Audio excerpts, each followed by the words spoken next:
সুপ্রিয় শিক্ষার্থীরা, আমরা ইংরেজি দ্বিতীয় পত্র দশম শ্রেণী এই ক্লাসে হাজির হয়েছি। তোমাদেরকে স্বাগতম। আমরা গতদিন যেমনটি বলেছিলাম যে আজকে আমরা রাইট ফর্ম অফ ভার্ব নিয়ে আলোচনা করব, তাই না? আমাদের বেশ কয়েকদিন লেগে যাবে হয়তো। তো এই আইটেমটা আমি অলরেডি লিখছি হোয়াইট বোর্ডে, রাইট ফর্ম অফ ভার্ব। গতদিন আমি বলেছিলাম রাইট ফর্ম অফ ভার্ব, একটু বলছিলাম যে বিষয়টা কি। তো সেইটা তো আমরা ধারণা একটা পেয়েছি, তাই না? এখন কথা হলো, আমি কিন্তু যে বারবারই একটা কথা বলছিলাম, গতদিনও বলেছি যে এই রাইট ফর্ম ভার্ব করতে হলে একটা জিনিসের সম্পর্কে খুব ভালো যদি আমরা জানি বা আমাদের জানা থাকে টেন্স, সেটা আমাদের জন্য পদে পদে লাগবে, আমাদের জন্য সেটা খুবই হেল্পফুল হবে।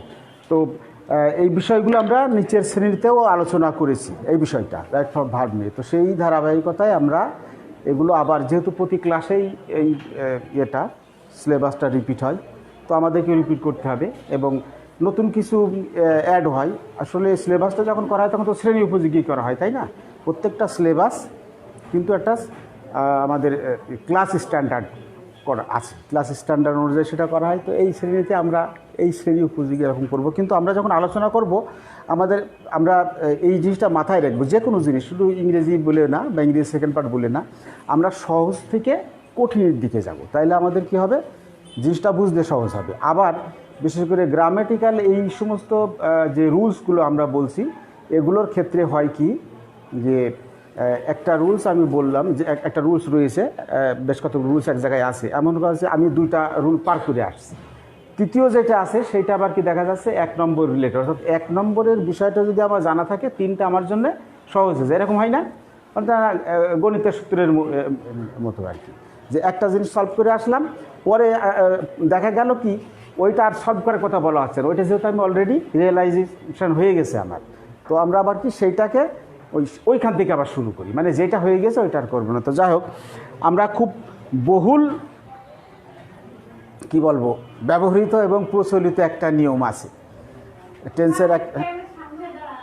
না, ক্যামেরার সামনে দাঁড়ানোর দরকার নেই, আমার কথা শুনতে পাচ্ছিস কি না, আমার দেখানোর দরকার নাই, কথা কানে যায়, মানে আমার সাউন্ডটা পৌঁছাচ্ছে একেবারে ব্যাক বেঞ্চ পর্যন্ত পৌঁছাচ্ছে, তো শুনতে কারো অসুবিধা আছে?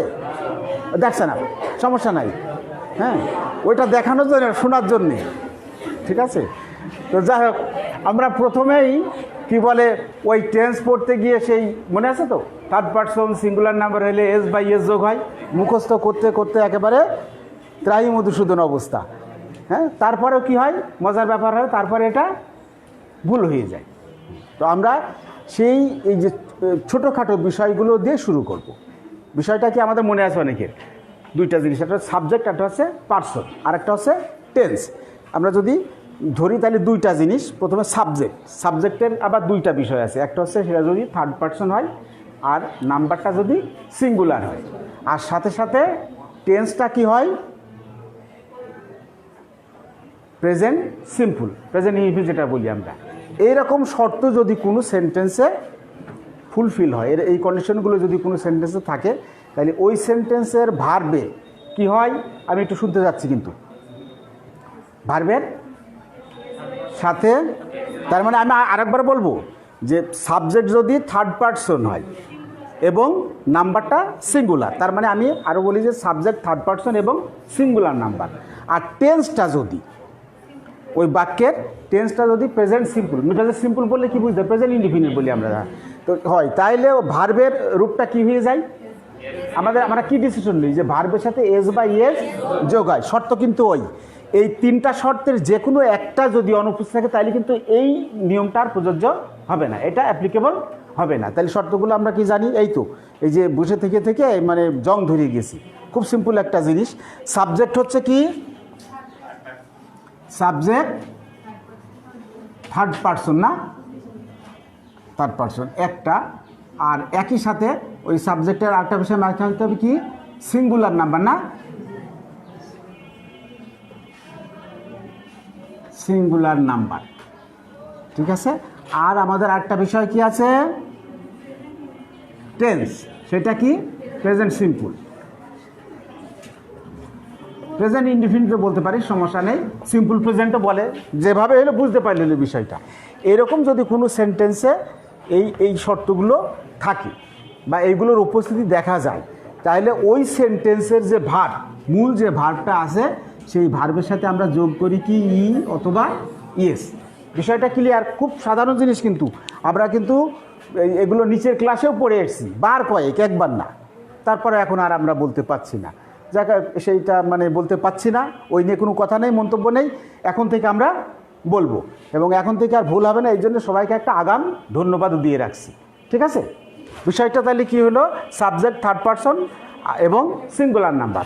আর টেন্স যদি আমাদের প্রেজেন্ট সিম্পল বা প্রেজেন্ট ইনডিফিনিট বা সিম্পল প্রেজেন্ট যাই বলি, এইটা হয় এবং সেখানে যদি মূল ভার্বটার কাজটা আমাদের ব্র্যাকেটে থাকবে না, থাকবে ওই ভার্বটা, ওই ভার্বটার সাথে আমাদের কি হবে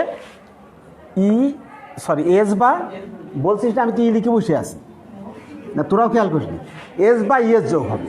এখন এস বা ইয়েস যোগ করার নিয়মে কিন্তু আমরা বলেছি, আলোচনা করেছি না সাধারণত, যে ভার্বগুলোর সাথে কী হবে মনে আছে, কেউ বলতে পারবে কোথায় ইয়েস আর কোথায় এটা? তো এস বা ইয়েস, ইয়েস কোথায় যোগ হয়? ভার্বের শেষে যদি ও, সিএইস, এসএইস, এক্স এইগুলো থাকলে ইয়েস যোগ হয়, অন্যান্য ক্ষেত্রে এস যোগ হয়। আবার আইএস এর একটা ব্যাপার আছে, ও এর একটা ব্যাপার আছে না, এগুলো তো বেসিক জিনিস বলেছি তো নিচের ক্লাসে, হ্যাঁ এগুলো তো ঠিক আছে। যাক, এখন তাইলে আমাদের ওইগুলো কিন্তু আমাদের আজকের বিষয় না, এস বা ইয়েস এর ব্যবহার, তারপর একটু বললাম। এখন এরকম একটা সেন্টেন্স আমরা বাস্তবে দেখি, হ্যাঁ এরকম একটা সেন্টেন্সের প্রয়োগ আমরা কি বলেছি, subject third person singular number, আর হচ্ছে আমাদের টেন্সটা যদি বোঝায় যে এটা প্রেজেন্ট সিম্পল। এখন কথা হলো যে কিছু কিছু সেন্টেন্সের ক্ষেত্রে একটু বিভ্রান্তি আসতে পারে যে সেন্টেন্সটা আমি কি ধরবো, তাই না? যে প্রেজেন্ট সিম্পল আছে, এটা তো পাস্ট সিম্পল হতে পারে, হ্যাঁ এরকম প্রশ্ন আসবে। সেই ক্ষেত্রে আমরা ধরে নেব যে যখন কোনো সময় নেই বা বিশেষ কিছু বোঝাচ্ছে না, আমরা সেটাকে প্রেজেন্ট সিম্পলই ধরে নেব, তাই না? কোনো সময়ের উল্লেখ নেই, বাধ্যবাধকতা নেই, ঠিক আছে, কোনো সময়ের উল্লেখ নেই, বাধ্যবাধকতা নেই, এই ক্ষেত্রে আমরা কি ধরে নিই, প্রেজেন্ট। আবার এমন আমরা একটু পরে যাব যে এমন একটা আছে যে কিছু সেন্টেন্স আছে সেটাকে প্রেজেন্ট সিম্পল করলেও যেমন কারেক্ট হচ্ছে, পাস্ট সিম্পল করলেও কারেক্ট হচ্ছে, ঠিক আছে?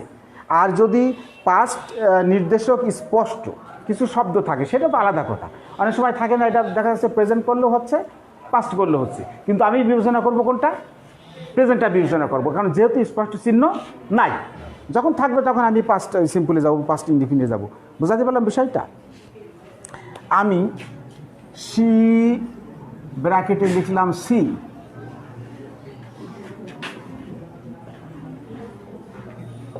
এ সং, হ্যাঁ সি ব্র্যাকেটে সিং এ সং,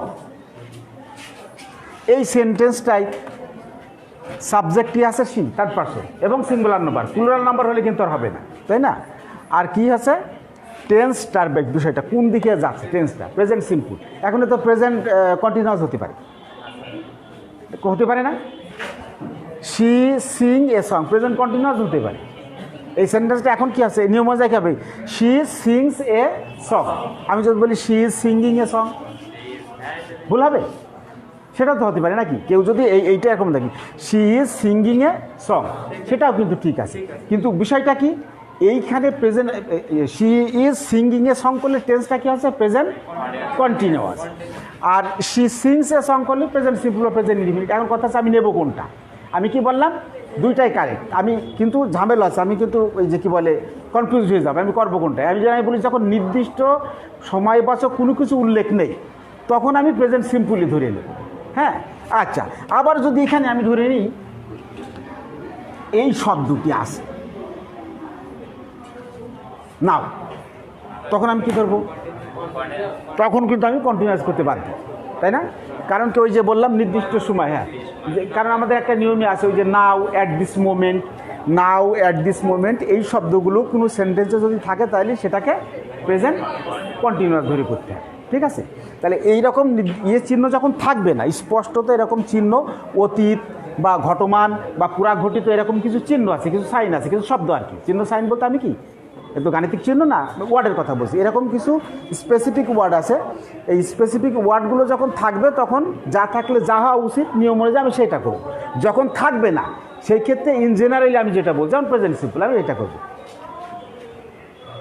কিসের শব্দ? আচ্ছা তাহলে আমরা এটা কি করবো এখন, সি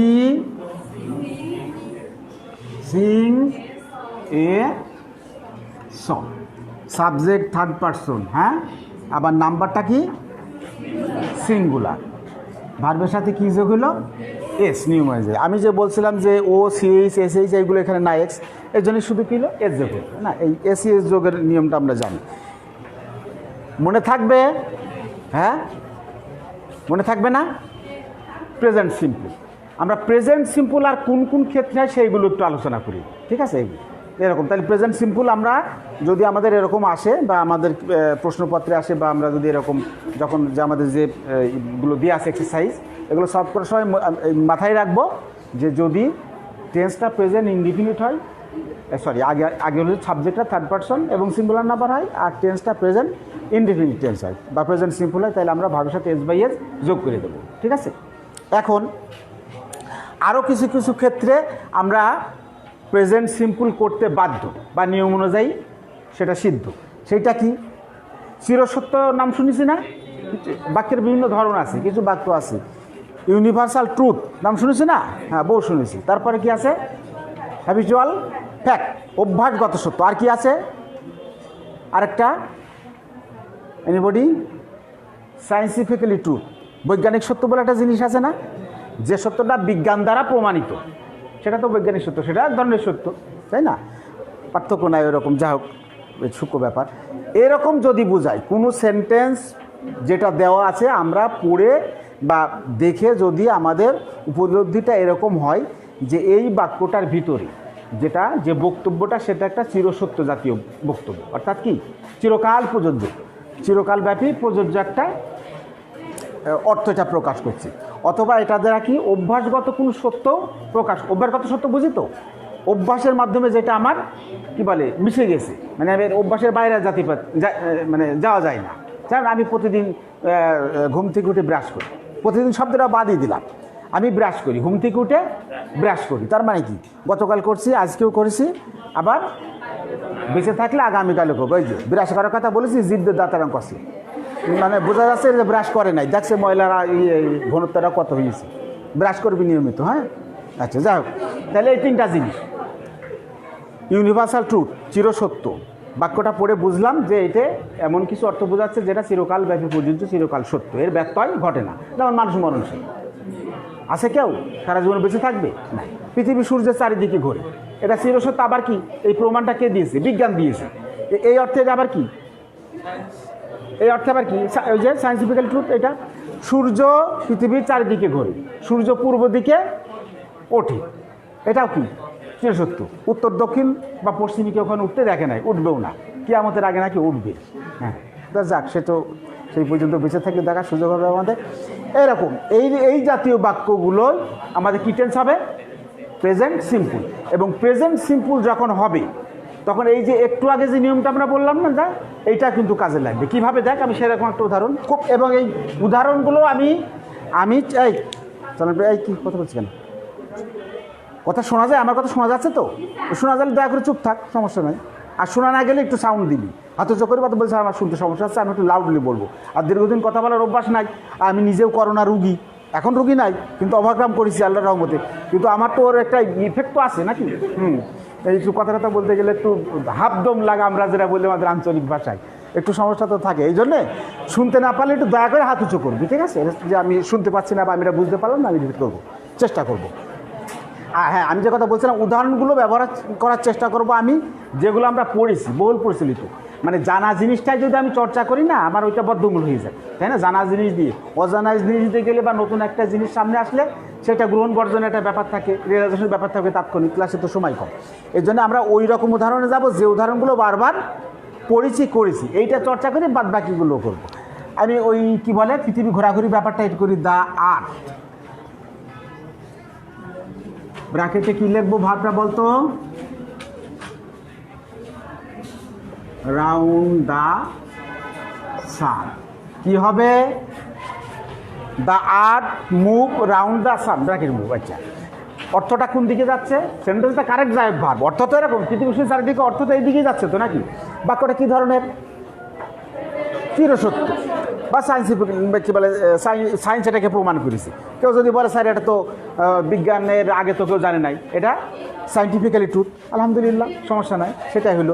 যাই হোক, চিরসত্য বৈজ্ঞানিক সত্য, অভ্যাসগত সত্য, যাই হোক, আমি কি করব, প্রেজেন্ট সিম্পল বা প্রেজেন্ট ইনডিফিনিট। একটু আগে আমরা কি বললাম, 1 নম্বরের একটু স্মরণ করি, ওই যে বললাম একটা নিয়মের সাথে রিলেটেড কীভাবে, সাবজেক্ট যদি থার্ড পারসন এবং সিঙ্গুলার নাম্বার হয়, ভার্বের সাথে কি হবে, এস বাই এস যোগ হবে। আমরা বলছি প্রেজেন্ট সিম্পল হবে। প্রেজেন্ট সিম্পলের অ্যাকচুয়ালি গঠনটা কি, খুব সোজা না? প্রেজেন্ট সিম্পলের গঠন কি, সাবজেক্ট, হ্যাঁ, V1, হ্যাঁ, এক্সটেনশন বা আদার্স, যাই, মেন তো এইটুকু। এটা নাও থাকতে পারে, এক্সটেনশনাল পার্ট কোনো সময় নাও থাকতে পারে। এটা এত বড় একটা লম্বা সেন্টেন্স হতে পারে, আবার শুধু সাবজেক্ট ভার্ব বলতে হয়, হ্যাঁ, আই গো, হ্যাঁ, আই, তাই না, এরকম। যাই হোক, তাহলে এই হলো তার মূল যে স্ট্রাকচার, সাবজেক্ট V1। দেখো এখানে তো V1 আছেই, সেই অর্থে তো আমাদের কাজের কিছু নাই, কাজ করার কিছু, ব্র্যাকেটে V1ই আছে না, কিন্তু কাজের কিন্তু আছে। কোথায় আছে? অ্যাকর্ডিং টু রুল 1, আমরা রুল 1-এ যেটা বললাম না, সাবজেক্টটা কি আর্ট তো, এই সেন্টেন্সের সাবজেক্টটা আর্ট তো, কোন পার্সন? Third person. নাম্বারটা প্লুরাল বা বহু তো বোঝাচ্ছে না, তাহলে কি হয়, ভার্বের সাথে এস বাই এস যোগ হয়। কি যোগ করবে এখানে? তাইলে শুধু একটা এস যোগ করলেই কিন্তু আমাদের হয়ে গেল, ঠিক আছে, প্রেজেন্ট সিম্পল। এরকম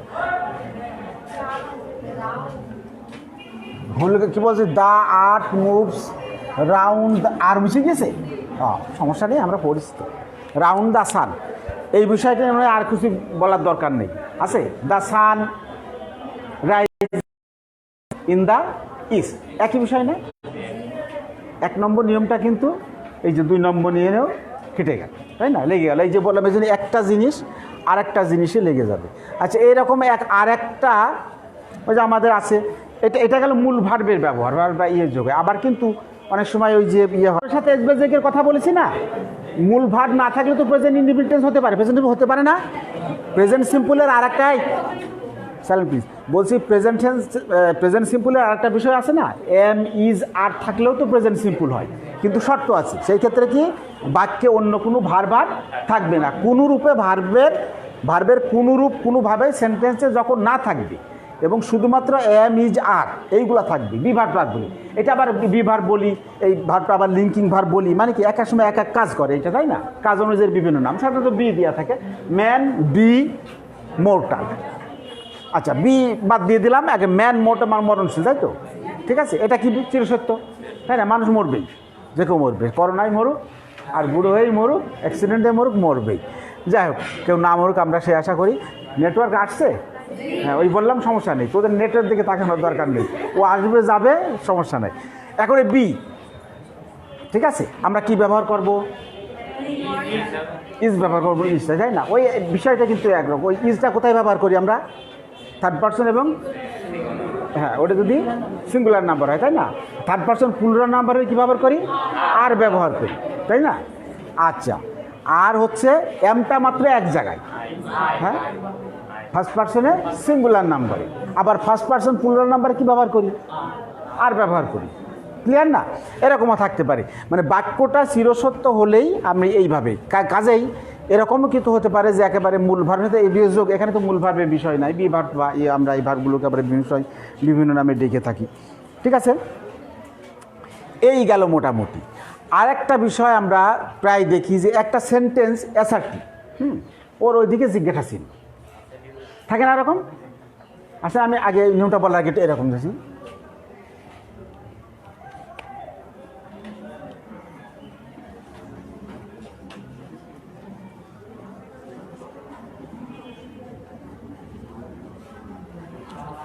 you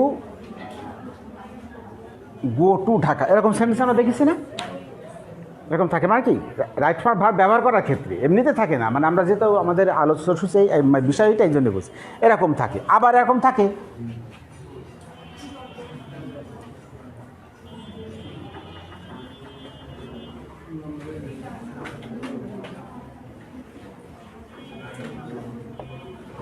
he not play football, এরকম দেখেছি আমরা, তাই না। এই নট আছে, আমরা বলতে এটা নেগেটিভ সেন্টেন্স, আর এই সেন্টেন্সটা যদিও ইনকমপ্লিট, আমাকে কমপ্লিট করতে হবে, কিন্তু সেন্টেন্সটা কী হবে অ্যাকচুয়ালি, এই সাইনটা দেখি কি বুঝছি, এই যে বাঁকা নেড়ির মতো সাইন, হ্যাঁ ইন্টারোগেটিভ, তাই না?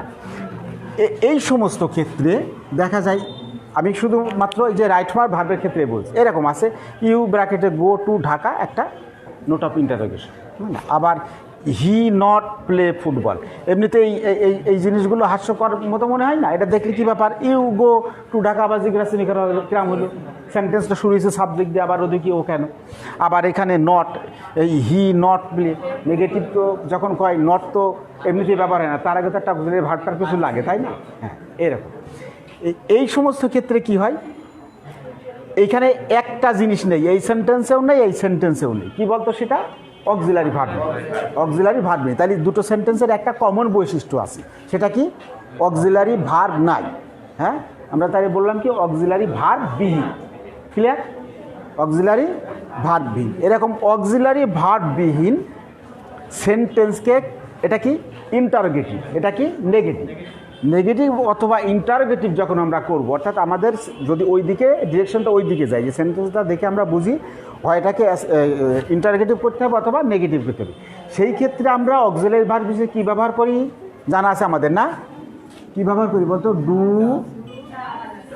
ডাজ, ডিড, এর ভিতরে এই দুইটার একটা গ্রুপ, আর ইনি একলাই একটা, এইটা ব্যবহার করি। হ্যাঁ যখন ইন্টারোগেটিভ তখন শুধু এগুলা ডু, ডাজ অর ডিড। যখন নেগেটিভ এদের প্রত্যেকের সাথে যেটাই ব্যবহার তার সাথে কী হবে? Not, do not, does not, did not. এটা তো সবাই বুঝি আমরা। আচ্ছা এবার আসি, এখন এই যে আমি গ্রুপ বললাম কী জন্যে, একটা টেন্সেসের ক্ষেত্রে এই দুটা ব্যবহার করা হয়, একটার ক্ষেত্রে এই একটা। আমরা জানি কিন্তু প্রেজেন্ট সিম্পলের কথা বললাম না, যদি টেন্সটা ওই যে কথায় কথায় কিন্তু টেন্স আছে, আমি গতদিনও বলেছি আজকেও বলেছি, বারবার রিপিট হয়ে যাচ্ছে, সেই টেন্সের ব্যাপার রাইট ভার্ব করতে গেলে কিন্তু পদে পদে ওই টেন্সের ব্যাপারটা আছে। আমরা বললাম কি যে প্রেজেন্ট সিম্পল বা প্রেজেন্ট ইনডিফিনিটের ক্ষেত্রে ডু বা ডাজ, পাস্ট ইনডিফিনিটের ক্ষেত্রে শুধুমাত্র ডিড, ঝামেলা নেই। এখন কথা হলো প্রেজেন্ট ইনডিফিনিটের ক্ষেত্রে ডু বা ডাজ এইটা ব্যবহার করা হয়, এই অর্থ এই নয় যে আমার খুশি মতো আমি যেখানে ডু যেখানে ডাজ ব্যবহার করতে পারবো, তার একটা নিয়ম আছে। সেই নিয়মটা আমরা 1 নম্বরে বলে ফেলিস অলরেডি। সাবজেক্ট যদি থার্ড পারসন এবং সিঙ্গুলার নাম্বার হয়, ও করা আছে, ওই এসবেস যোগ হয় না, ওই কাজটা করে দেওয়া আছে। অন্যান্য ক্ষেত্রে ডু, ঠিক আছে? তাহলে টেন্সটা যদি প্রেজেন্ট ইনডিফিনিট হয় তাহলে ডু বা ডাজ, কখন? ইন্টারোগেটিভ এবং নেগেটিভের ক্ষেত্রে। আমি দুটো ইন্টারোগেটিভ লিখছি, নেগেটিভটা পরে লিখছি। আর পাস্ট ইনডিফিনিট যদি হয় বা পাস্ট সিম্পল যদি আমরা সেই ক্ষেত্রে কী ব্যবহার করবো? ডিড ব্যবহার করবো। এখন বিষয়টা কিন্তু ওই, আমি পাস্ট করবো না প্রেজেন্ট করবো, ওই কনফিউশন, সেটা আমি ওভারকাম করবো কীভাবে? স্পষ্ট কিছু শব্দ যেটা স্পষ্ট অতীত নির্দেশ করে সেটা থাকলে তো আমি কি বাধ্য অতীত মানে পাস্ট করতে। যখন এই জাতীয় কোনো কিছু নাই তখন কি আমি কোন দিকে যাব?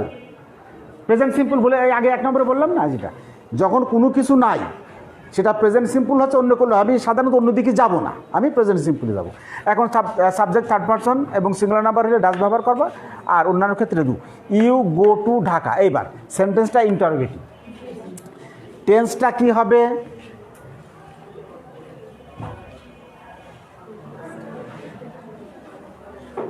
আমি আর একটু এটাই থাক, এই বলতো টেন্সটা কি হবে সাধারণ সেন্সে কি বলে? হ্যাঁ don't you go to Dhaka, ঠিক আছে? আচ্ছা তুমি কি ঢাকা, বাংলা একটু আছে, তুমি কি ঢাকা যাও না? হ্যাঁ না, আর এর ব্যাপারটা আসবে না। আমরা বলছি যে এখানে ওই যে ডুবাটা যে ব্যাপারটা বললাম যে এইটা নিয়ে কথা বলছি, সেটা ঠিক আছে। এখন হ্যাঁ তুই বলছি are you going to Dhaka, সেটাও হবে, আমরা ওইটা বলছি না। এই সমস্ত সেন্টেন্স যখন ইয়ে হবে দেখবি স্পষ্টত যদি এই শব্দটা থাকে,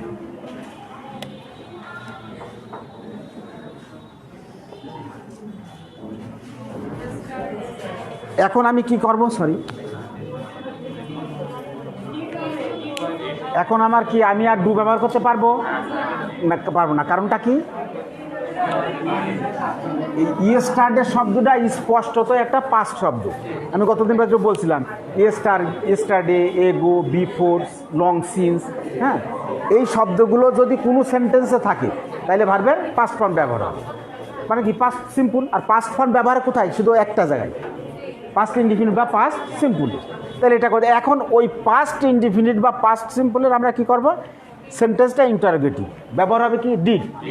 আর আমার টেন্স যেহেতু আমি পড়িছি, আমার জানা আছে, ইন্টারোগেটিভের স্ট্রাকচারটাও আমার জানা আছে, তাহলে কি হলো, did you go to Dhaka yesterday. যখন ডিড ব্যবহার করব তখন মূল ভার্বের কী হবে, বেস ফর্ম হবে, V1 হবে, তাই না? তখন কিন্তু হবে you went to Dhaka, you went to Dhaka হতে পারতো সেন্টেন্সটা, হবে না? না আমি এটা কথা বলছি না, আমি এমনি বলছি ইউ ওয়েন্ট টু ঢাকা, এটা কারেক্ট সেন্টেন্স তো। ইউ ওয়েন্ট টু ঢাকা, ভার্বের কোন ফর্ম হলো, পাস্ট ফর্ম। সেন্টেন্সটা বিচারে এটা কি, অ্যাফার্মেটিভ মানে অ্যাসার্টিভ, আরও ইয়ে করি অ্যাসার্টিভ তো। এইবার ইউ ওয়েন্ট টু ঢাকা আমরা পাস্ট ফর্ম ব্যবহার করছি, আর যখন আমি ইয়েস্টারডে আছে ডিড ব্যবহার করছি তখন কি ওয়েন্ট ব্যবহার করছি না, তখন কিন্তু ওয়েন্ট ব্যবহার করতে মানে অ্যালাউ করে না। কারণটা কি, যখন ডিড ব্যবহার করবো ভার্বের বেস ফর্মটা হবে। তাইলে আমরা যেহেতু ওখানে interrogative did you go to Dhaka yesterday, অনেকে আবার খাতা আমি দেখি ডিড ইউ ওয়েন্ট টু ঢাকাও করে দেয়, এই ভুল যেন না হয় হ্যাঁ আগামীতে। এরপরে he not play football, he not play football, not যেহেতু আছে কি নেগেটিভ, তাহলে নেগেটিভে যখন হবে ওই অক্সিলিয়ারি ভার্বের তিনটে, অক্সিলিয়ারি ভার্বের তিনটে যে কোনো একটা, তার ভিতরে দুটো একটা গ্রুপ, ডু এবং ডাজ মিলে একটা গ্রুপ। তাহলে ওটা টেন্সের বিচারে, আমি টেন্সটা একটু বিচার করে নিই, কোন দিকে যাব, স্পষ্টত কোনো চিহ্ন নাই, অতীতবাচক স্পষ্টত কোনো চিহ্ন নাই, তাহলে আমার কি হবে, আমি প্রেজেন্টেই থাকবো। আচ্ছা প্রেজেন্টে যখন থাকবো তখন কি আমাদের আরও ছোট হয়ে গেল, ডু বা ডাজ। সাবজেক্টটা কি থার্ড পারসন এবং সিঙ্গুলার, শুধু থার্ড পারসন হলে হবে না, এটা আবার সিঙ্গুলার নাম্বার। তাহলে আমি কীভাবে করবো এখানে, he does not play football, এটা দাঁড়াইলো কি, he does not play football. আর এটা কি দাঁড়াইলো, ডিড ইউ না, did you go to Dhaka, একটু স্পেস রাখলে ভালো হতো, ঠিক আছে, বিষয়টা বোঝা গেল। আচ্ছা এরপরে আমি যেহেতু এই বিষয়টা বারবারই আসছে সময় জ্ঞাপক, তাহলে এইটা একটু সেরে নিই। আমি যেটা বললাম সেইটাই, আমরা বললাম কি, যদি কোনো সেন্টেন্সে কি থাকে, ইয়েস্টারডে, হ্যাঁ ইয়েস্টারডে থাকে, কি থাকে, এগো থাকে, থাকে বিফোর থাকে, কি আর কি থাকতে পারে, আরও আছে বলতো, হ্যাঁ আর কি থাকতে পারে, ইয়েস্টারডে, এগো, বিফোর, লং সিন্স, তারপরে last dot dot dot, last night, last year, last month, last, হ্যাঁ এরকম, ওই যে আমি লাস্টে দিয়ে দিলাম লাস্ট টাইম, লাস্ট নাইট, এরকম। এইগুলা যদি স্পষ্টত কোনো সেন্টেন্সে থাকে তাহলে এগুলো আর এত বোঝাবুঝির কিছু নাই, কী হবে, পাস্ট ইনডিফিনিট। হ্যাঁ এখন পাস্ট ইনডিফিনিট হলো, কিন্তু তারও আগে আমার একটা জিনিস বিবেচনা করতে হবে আরও সূক্ষ্মভাবে, যে সেন্টেন্সটা অ্যাকচুয়ালি কী, ওটা তো নেগেটিভও হতে পারে, আবার ওটা অ্যাফার্মেটিভও হতে পারে, তাই না? সেই দিকটু মাথায় রাখতে হবে। আবার কি নেগেটিভ ইন্টারোগেটিভ তো হতে পারে না? তাহলে যখন ইন্টারোগেটিভ আমার হবে তখন আমি কি করব, ডিড ব্যবহার করব, এবং তখন ভার্বের বেস ফর্ম। যখন অ্যাফার্মেটিভ হবে তখন তোমার ডিডের ঝামেলা নেই, তখন আবার কী ব্যবহার করব, ভার্বের পাস্ট ফর্ম। আবার যখন নেগেটিভ ইন্টারোগেটিভ হবে, নেগেটিভ ইন্টারোগেটিভ হলে কী হবে, বেস ফর্ম হবে, আবার ওই ডিডও ব্যবহার হবে, কারণ দুইটা বৈশিষ্ট্য আছে, ঠিক আছে না? এরকম কোনো সেন্টেন্সে এই শব্দগুলোর যে কোনো একটা থাকলে আর কোনো কিছু বিবেচনা করার দরকার নেই, এগুলো স্পষ্টত অতীতবাচক শব্দ, তাই না?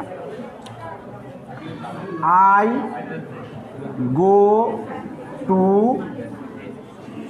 স্কুল ইয়েস্টারডে, কি লিখবো, ইয়েস্টারডে শব্দের স্পষ্টত অতীতবাচক, কি হবে, আই ওয়েন, পাস্ট ফর্ম না, যেহেতু affirmative V2, I went to school yesterday, বোঝা যাচ্ছে?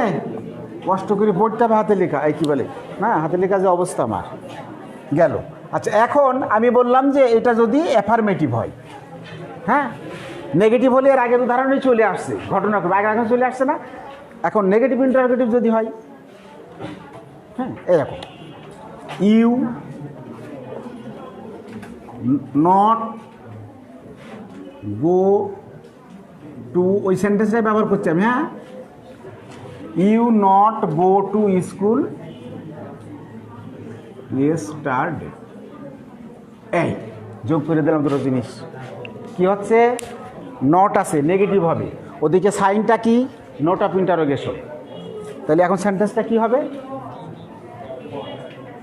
ওই যে হ্যাঁ, নেগেটিভও হবে আবার ইন্টারোগেটিভ হবে, নেগেটিভ ইন্টারোগেটিভ যেটা, you not go to school yesterday. তাহলে কী করবো আমি, ইন্টারোগেটিভের স্ট্রাকচারটা আমার মাথায় আগে চলে আসবে, ডিড, কারণ ওই যে ইয়েস্টারডে ফার্স্ট ডিড, তাহলে ডিড ওই যে 2 নম্বর, তাহলে কী হলো আমার, did you not go to school yesterday. এই ডিড ইউ নট না লিখে আমরা কি লিখতে পারি, এভাবেও লিখতে পারি না, কন্ট্রাক্টিভ ফর্মে ডিড ইউ নট, সমস্যা নেই। আবার আমরা এভাবে লিখব, didn't you go to, when কিন্তু আর লিখলাম না, লিখতে পারবো, লিখতে পারবো না। হি কাম লাস্ট নাইট, কি লিখবো, হ্যাঁ, হি কেম কাম, এই যে লাস্ট নাইট, লাস্টের পরে নাইট, মান্থ, ইয়ার যাই থাক, ডে, হি কেম লাস্ট নাইট। এখন এই হয়ে গেল লাস্ট নাইট। যদি এরকম হয়, হি ব্র্যাকেটে কাম লাস্ট,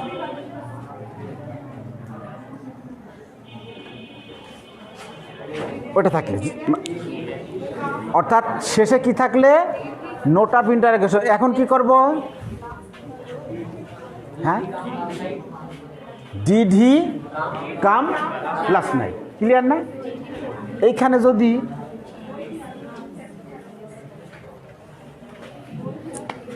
ছোট করে একটা,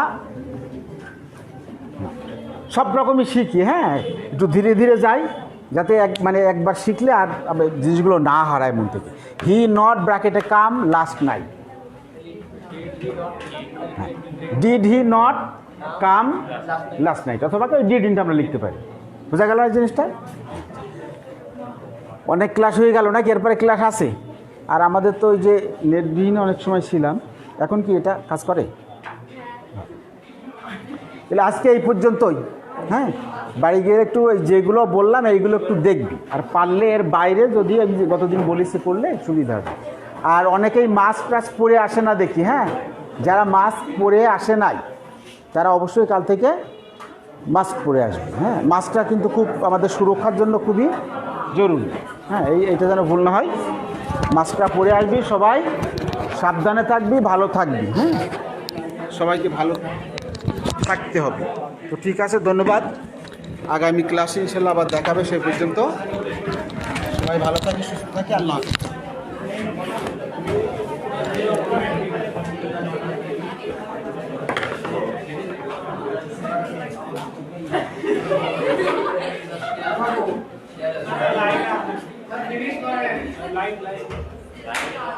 ফিনিশ মার্ক আমার এই